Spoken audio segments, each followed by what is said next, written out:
We see in our data that affordability is the number one issue facing consumers. The price of vehicles is also grown astronomically. So you've got higher cost goods, higher interest rates, but yet you're also seeing a pretty healthy market right now. Consumers have shown us that they're not, saving for the future. They're more living in the present moment, and they're still spending on vehicles, taking vacations. And this has been a strange time in the economy for sure. What's up, everyone? This is Car Dealership Guy. You're listening to the Car Dealership Guy podcast, which is my effort to give you access to the most unbiased and transparent insights into the car market. Let's get into today's episode. Alex Vetter, CEO of Cars Commerce, a technology company that's empowering dealerships with the tools to simplify everything about car buying and selling.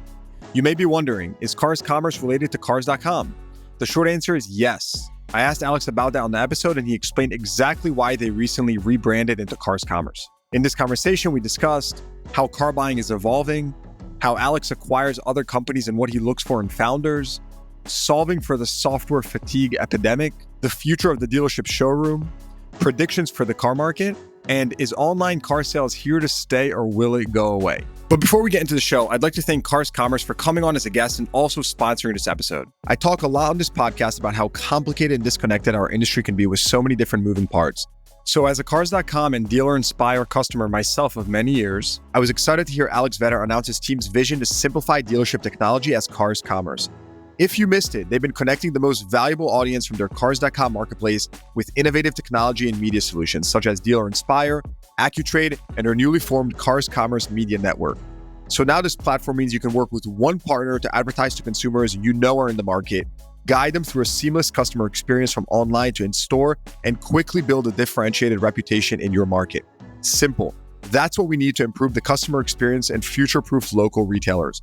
Go to carscommerce.inc or visit the link in the show notes below to see how you can simplify your business and grow profitability. This episode is also brought to you by AutoFi. Most digital retail platforms are limited in their capabilities and fall short on empowering dealers to convert shoppers into buyers while protecting profitability. AutoFi delivers done deals by empowering your dealership with the technology to land customers on the right vehicle and deal.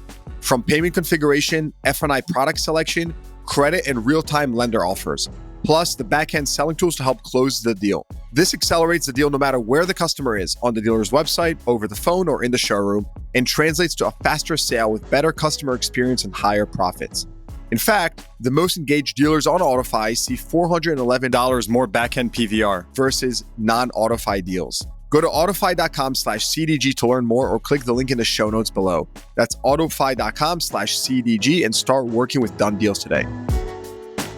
Last time I talked to you, you were the CEO of Cars.com. Now you're the CEO of Cars Commerce. So what changed here? Are you still an automotive marketplace?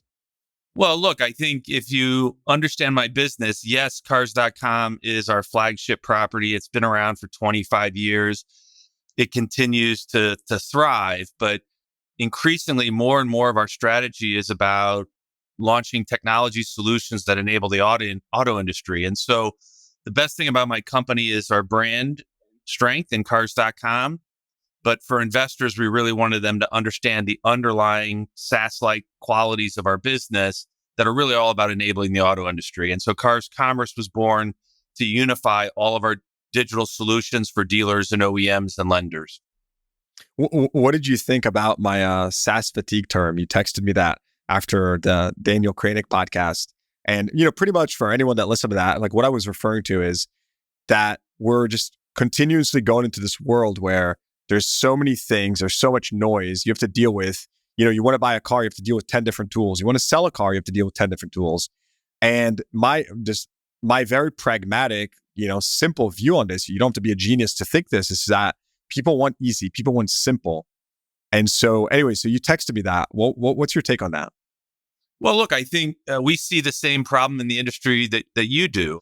I know a dealer, Andrew Haberstad, he shared with us that he audited his 6-store group and they had 300 different vendors that he uses to run his business. If you isolated just technology vendors, he had over 40.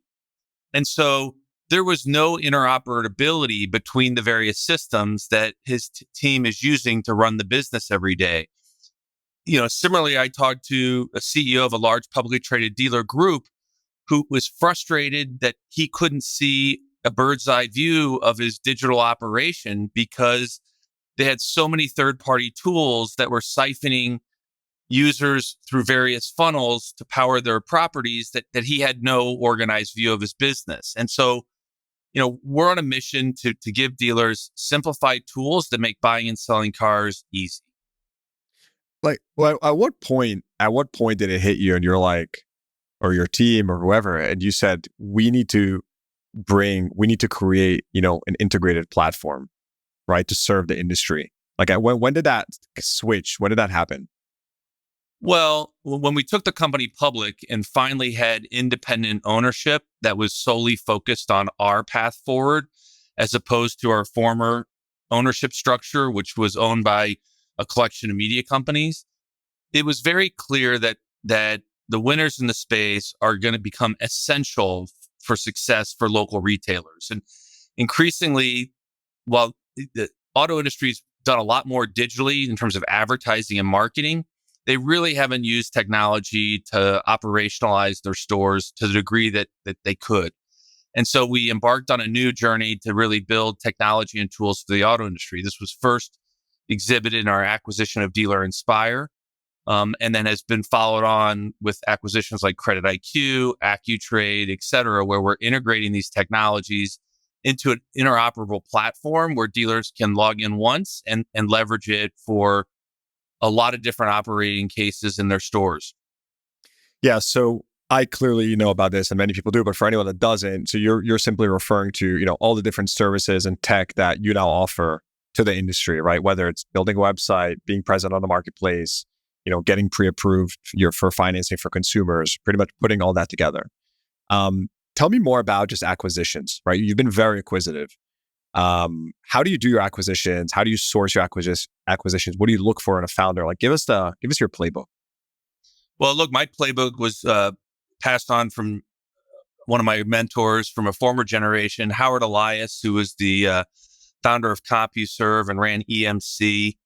I was very fortunate to have him be a mentor of mine. You may have heard of him because he ran the largest tech merger in the world's history when Dell and EMC joined forces. And Howard worked with Michael Dell to run the combined enterprise. And Howard, over breakfast one day, I asked him about his M&A strategy. And, he said, Alex, I look at deals through four lenses. And I look at the strategic, the financial, the operational, but don't overlook the cultural. Because he said when he looked at like the 300 deals that he had done in his career, that fourth one, the cultural one, actually dictated success in many cases, overpowering the financial, operational, or even sometimes the strategic, because when teams can work well together, they're bound to succeed. And so I've borrowed Howard's playbook. Howard, if you're listening, thank you for that framework because it served me well. All right, so digging in deeper into the acquisition side, though, like what do you look for in a founder and in a company? Well, aside from those four lenses, I often look at the founder behind the operation because inevitably their DNA is in the acquisition or in the asset that we're looking to acquire. And so, integrity probably would be the number one thing I'm looking for when I meet a founder and his or her executive team. Because at the end of the day, the integrity lens to me is the most important if you're trying to truly build something differentiated with strategic advantage, because you want the intellectual horsepower to be focused on growth and innovation and not tearing apart what really is here and trying to understand, is the promise bigger than the reality? And so I would say integrity is what I look for most in founders. All right, so I want to zoom in a little bit more into just today's car shopping journey, right? You have many different elements to your business here, which ultimately affect that journey for the customer. I get DMs all the time from people saying, "Oh, the dealership is going to go away," or Tesla is going to be the only winner. Like these really like extreme positions, like everything should be direct to consumer. I think it's all nonsense. I think the world supports many different forms of commerce, no pun intended. But I want to understand from your perspective, like what are the current gaps in the customer journey, right? Because I like, how can what you're building, how can that bring it all together and make it all connected? Your intuition is spot on here. And but I'll tell you, it's really the core of our ethos and what we're all about. Most technology companies are looking to disrupt automotive retail. And in many cases, it's designed around building this direct to consumer model. And we don't see the world through that lens. We're not here to disrupt automotive. We're here to enable it. And part of the reason behind that is that if you really study the buying journey of consumers and what's involved in titling a vehicle and transitioning ownership of an asset of scale of machine, this is a hyper local business. And, digital plays a role, but we believe in an omni-channel experience where the consumer starts online and finishes offline. And so all of our technologies at Cars Commerce are designed to enable local retail to make that transition from online to offline. When you think about titling, transfer, appraising the trade-in, even putting license plate on the car, this is a physical transaction of goods. And technology can play a role, but we're not seeing it replacing the retail experience.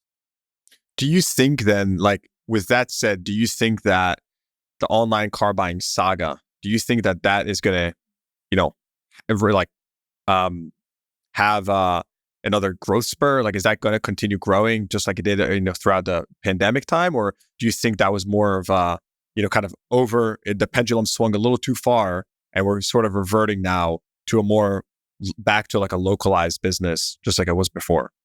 Well, it depends on what lens you're looking through. What most retailers and even OEMs report and talk about is a percentage of their sales that are digital.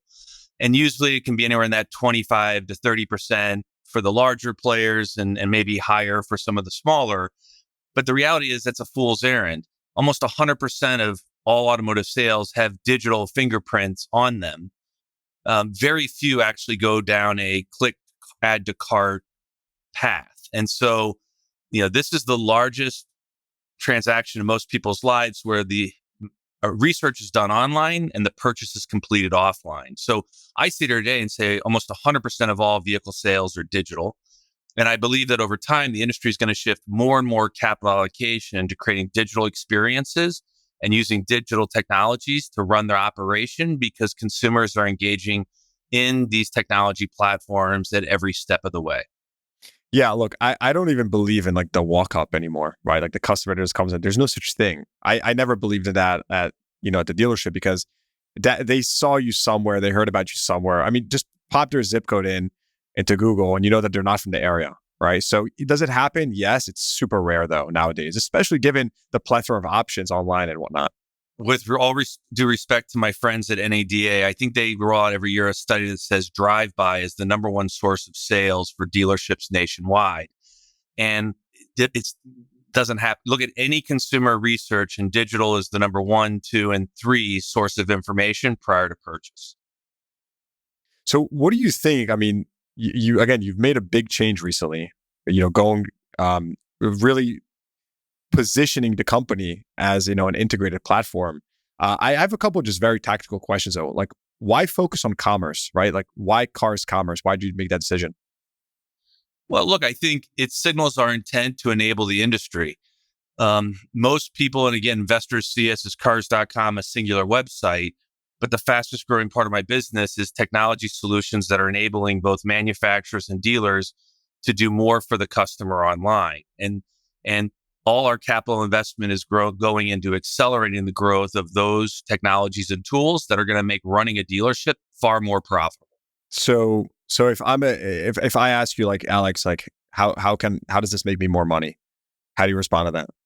Well, look, it's pretty easy. If you look at like what Google has done over the last 5 years, they have milked the auto industry for something like $4 billion in pay-per-click advertising, and yet our sales rates as an industry haven't fundamentally changed, nor has consumers' time spent on my website, cars.com, deteriorated at all. So, many of these larger platforms are still preying on the interruptive advertising game, which is trying to intercept people while they're doing other behaviors. And what we believe strongly is that retail media is where people shop for cars. I had a great executive that once shared with me, most targeting is about who, when the reality is with auto, you really need to be focused on when, right? When someone is in the act of deciding between this brand or that brand, or this store or that store, talking to them in the moment is so much more powerful than trying to interrupt them while they're talking to their friends or reading the news or watching, online television.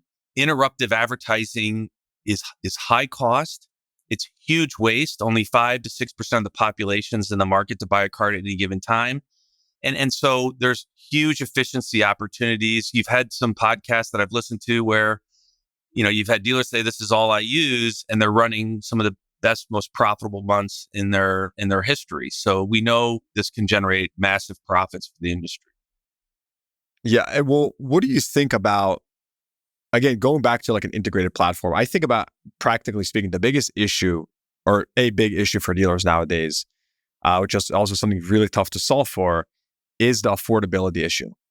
So when you think about what you're bringing to the industry and, trying to lower customers' payment, do you think that is like one step in that direction? Like, can you help achieve that? Or am I off base with that? What do you think? And by the way, even more so in the recent period, right? We're seeing searches for affordability and shop by payment are the fastest growing segments on our site because interest rates being where they are, it's just naturally what consumers are more focused on than they were, say, 6 to 8 months ago. So we see in our data that affordability is the number one issue facing consumers. The price of vehicles is also grown astronomically. So you've got higher cost goods, higher interest rates, but yet you're also seeing a pretty healthy market right now. Consumers have shown us that they're not, saving for the future. They're more living in the present moment, and they're still spending on vehicles, taking vacations. And this has been a strange time in the economy for sure. What do you think is like? Do you think it's what's driving that in your opinion? Because it seems like there's a mixed bag right now out there in the market. I just mentioned this on a previous podcast that I ran this like temperature check with dealers, and there was like 400 responses, and like a lot of people were like, "What is going on now?" Like October has gotten slow suddenly. Sales are not doing well, and again, there were some people that said the opposite. Of course, it's not always completely perfect across. It's different people, different regions. But what do you think is going to keep that? What do you think is going to keep driving that in just the demand in light of the macroeconomic headwinds? How do you help that? Yeah, well, look, I think a couple of answers to that. I think remote work and the deurbanization of major American cities are going to prop up auto sales for years to come. People are using their cars as an extension of their home. The money they're saving from not having to commute or pay high-priced urban lunches, versus working home. And people are living more in the moment. I think we saw like after 9/11, people started exhausting their bank accounts because they said, look, I may not be here forever. And I think that's now embedded after post-COVID. We see this, people are not saving for the future. They're more spending more in real time. And the car is, again, something that is inseparable from the American system. It's the way we operate. It's the way we get around. And people are, yes, they may be holding on their cars longer because they're built better and they last longer, but don't underestimate the importance of the car in terms of the American consumer. Yeah. No, I mean, I would agree with that. I mean, I would definitely say that the car is arguably, it's more important than it's ever been. Or, I spoke about this prior as well, but there's been a lot of, in the past, a lot of chatter about, Gen Z not going to be interested in driving or, whatever, like rideshare. And those services have been extremely successful by every measure of imagination, but it feels like it's almost like expanded the market. And, people are just, it hasn't eaten away at the ownership market. Rather, it's just added an additional element to the market. So that's been interesting how that's all played out. When you think about the future and the agency model, right, where these OEMs and car manufacturers maybe have the inventory on their balance sheet, and dealers don't necessarily own it. What do you think? Like, how does the local retail system and dealer system, compete with that? Or what do you think? Like, what does that look like into the evolution of the industry and retail in general? How do you reconcile that? Well, look, I think it's a slow evolution as opposed to some like big bang moment in time. Again, there are near limitless make model uh, selections in this category, new versus used. Mileage plays a role. So the products you could argue are commodities, but the selection process is vast. And with the bulk of this industry being used cars, I just know that consumers are fundamentally going to need selection and support and guidance in making such a big decision. Number one. Number two, don't underestimate the importance of the post-sale experience. And this is where I think the retail system doesn't get nearly enough credit.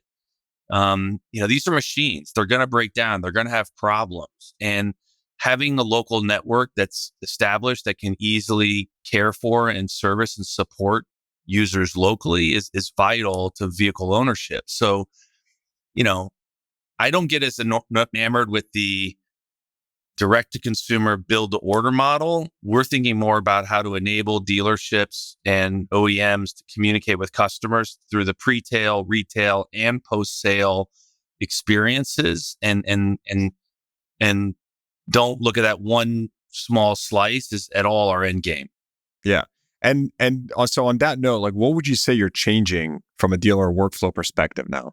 Right? Because I would agree with you. I think that there's the dealer is going to continue evolving.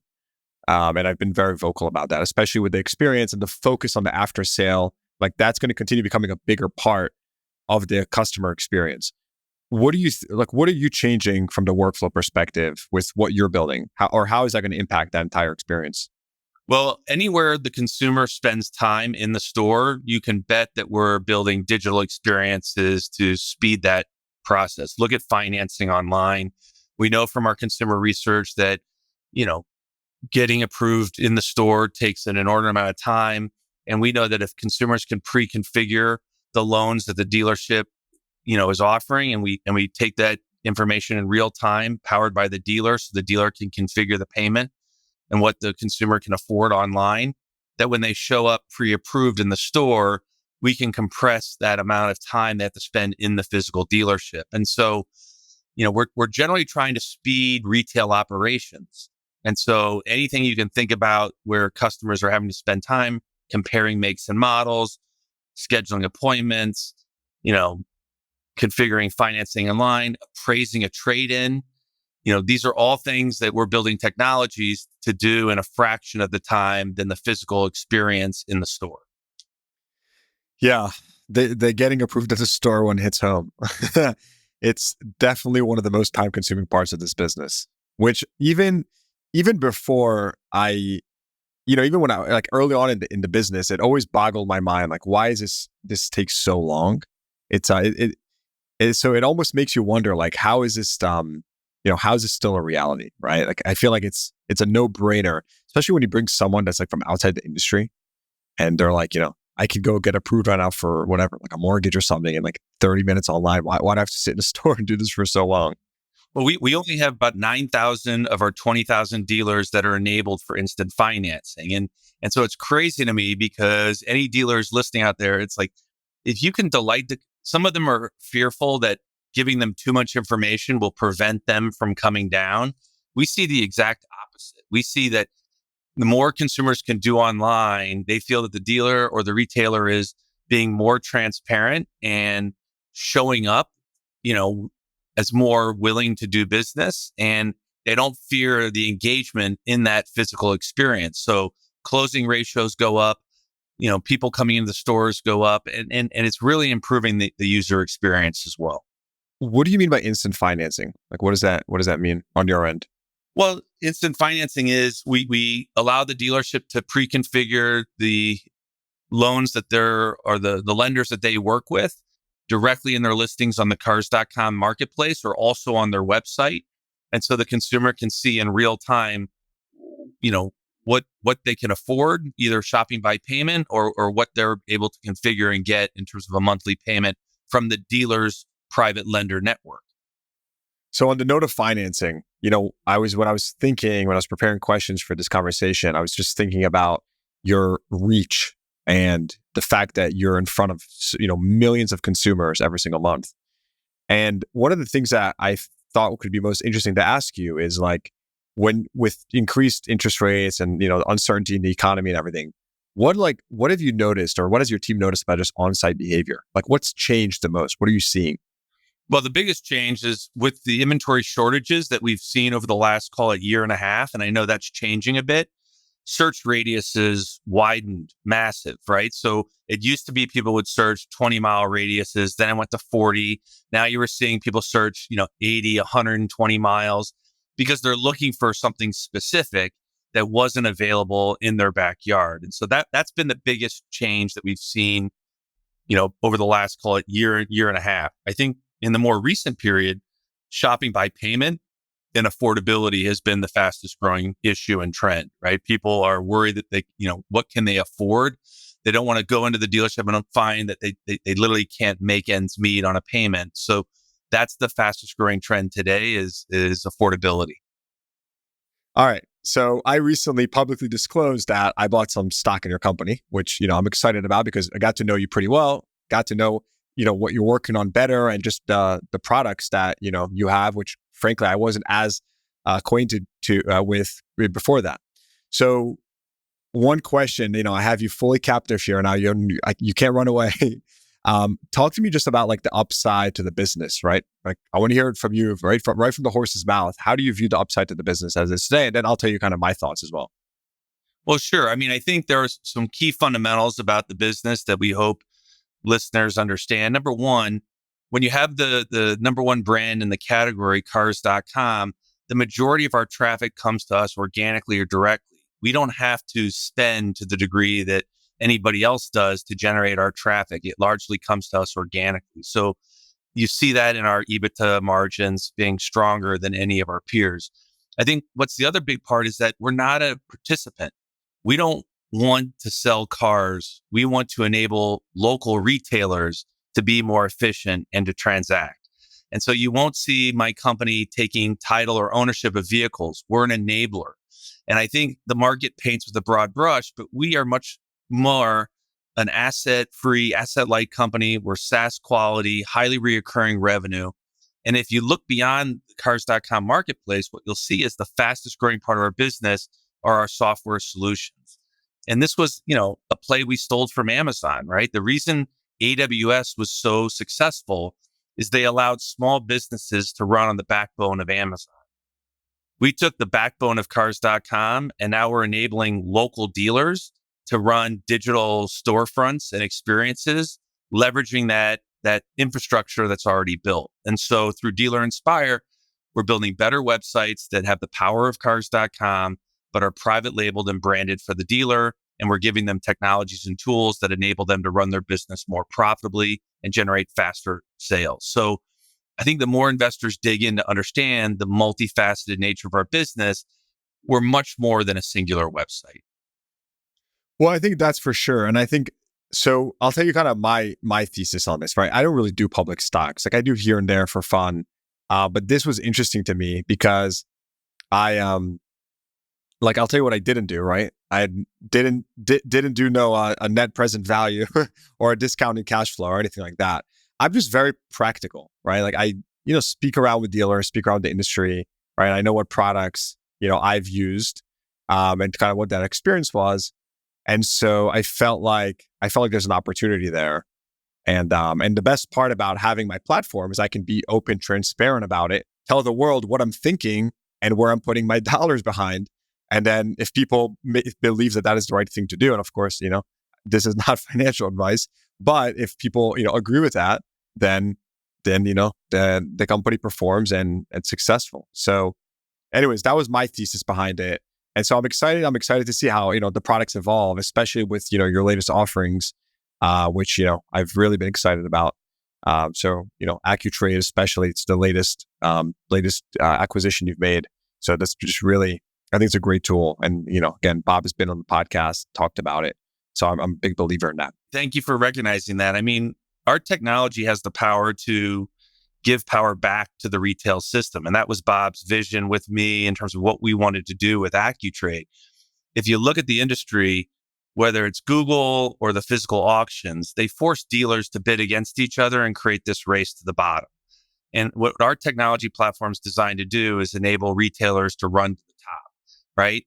I think that the dealer network, if we work together, leveraging technology and their flexible retail footprint, we can take profits away from these institutions and distribute them back amongst the dealer community. But we need dealerships to work together as a collective. So you'll see us roll out things like dealer to dealer trading, where dealers can exchange vehicles amongst themselves through AccuTrade and syndicate their inventory out to other platforms. And so the vision here is through Cars Commerce, we're enabling the retail collective to be much more self-sufficient and not dependent on any monolith or infrastructure that they need. Tell me more about trading. Have you announced that already? Yeah, we've been talking to it with investors on our earnings calls that D2D is absolutely part of our ambition, and enabling dealers to trade inventory using geography and retail market data as an informant to sales prediction rates in their market vis-a-vis if they were to ship the car to another geography. Got it. So basically, me as a dealer with this trading, opportunity, I'd be able to then take a car and right away have another dealer basically disintermediating in the auction in the middle, or I don't need to send the car to an auction. You're saying I can just sell it to that dealer right away.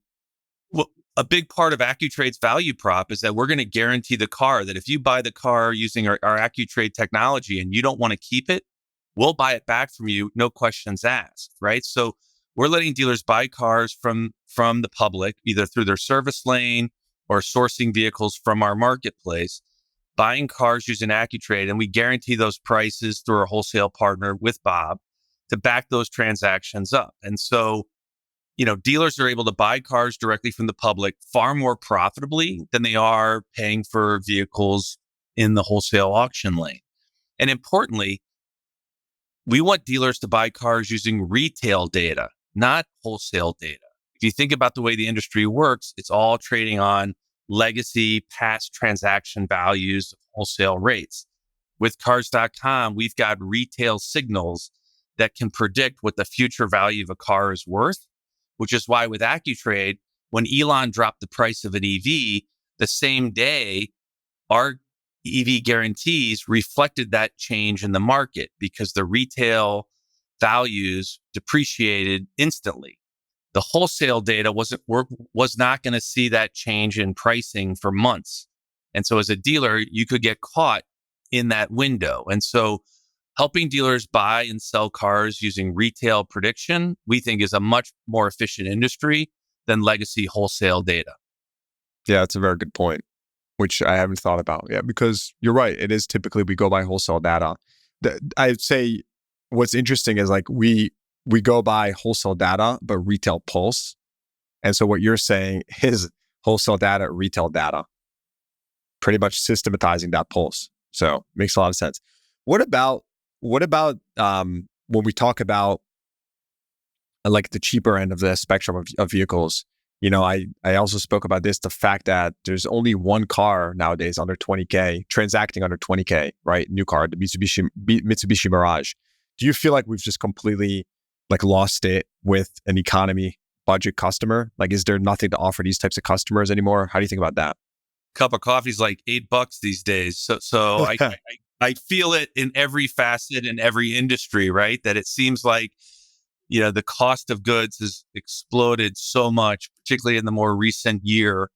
And, look, I think the used car market is in part driven by new cars being overpriced for the average American. And so the used car market is healthy right now because consumers are having to reconcile with the rising cost of new goods. But who knows where the bottom is or the top? But it seems like the economy is again in such an interesting space right now where everything is costing more, but yet American sentiment is trying to keep up with that pace of inflation and continues to spend. Yeah, GDP. You saw that the numbers came out. It's pretty crazy. The other day it was like 4.9% in the most recent quarter growth. Or so. Just I found that pretty fascinating when everyone thought that. where let's just put it like this: it's definitely not recessionary signals when you look at the macro. So that's for sure. I want to shift to another topic where I thought you'd have an interesting perspective, and that's about the trends of just like a dealership consolidation and, how it seems like regional groups, right? You have many mom and pop stores, you have many chains and franchises that you work with. And it seems like, not seems like, I mean, it's clear that the trend has been towards this like regional consolidation. And so I'm curious from your perspective, like what other car business trends are you identifying now? What are you seeing out there, right? If the last 3 years were a huge accelerant for consolidation among dealers, is there something you're seeing right now on the horizon? Do you think that's going to continue? Like, what are you seeing from your perspective right now? Well, I think dealership consolidation is going to continue, but it's those dealerships that consolidate technology process and systems are the ones that are going to get synergy and value out of that consolidation. Um, we see that through our Dealer Inspire business. When dealerships buy other dealerships, they immediately move those dealerships onto our DI platform so they can see across their business all of their store data in a consolidated view. I think it's the same thing with AccuTrade. They can't afford every store to have a different process for appraising vehicles, pricing vehicles, and guaranteeing trade-in values. They need a standardized process that they can train to and scale their teams to run the playbook and be more efficient. And so consolidation is going to continue to happen in this category. It's going to take a long time before this industry consolidates to a few players. I think it's still going to be a hyper-local distributed network, but it'll probably come down from 40,000 dealers in the US to about 35,000 or so that really dominate the retail scene. And those dealerships are going to be the ones that lead with tech first. Yeah, that's an interesting perspective. I spoke with Chase Frazier from Frazier McCombs, and he was saying that, he's like, people might not, he's like, this might sound controversial, but he's like, I truly believe that OEMs actually want fewer dealers and bigger dealers. And, his idea behind that was like what you just said, right? It seems like the dealers that are consolidating, whether it be, tech, locations, everything in between, they're gaining more leverage, have more economies of scale, and ultimately deliver a better customer experience, which is a big driver for the OEM saying, hey, we want to make sure our franchisees are providing the best experience. And the way to do that is by, having more leverage under your entire umbrella and being able to offer just a better customer experience. Well, I think what the smart money is doing is they're building smaller dealerships in more populous areas so people can get to it as more of a showroom, see the experience, conduct a trade, get service or support, as opposed to the model that I think we've lived under for the past, call it 20 years, which is huge, giant dealerships, and massive Taj Mahal-like experiences in favor of smaller retail systems, because more and more people are able to do 2/3 of that shopping online, and they just need an efficient retail point of sale and exchange. And so I do think the size and shape of dealerships physically is going to evolve over these next 3 to 5 years for sure. As long as going to a dealership is a better experience than being a Chicago Bears fan, I think we'll be fine. Hey, we've got this new kid who's an absolute... Wait, for anyone that doesn't know, you're based in Chicago, so that's the joke. The joke used to be, what's the hardest thing about being a CEO in Chicago? And I said, motivating people Monday morning during NFL season.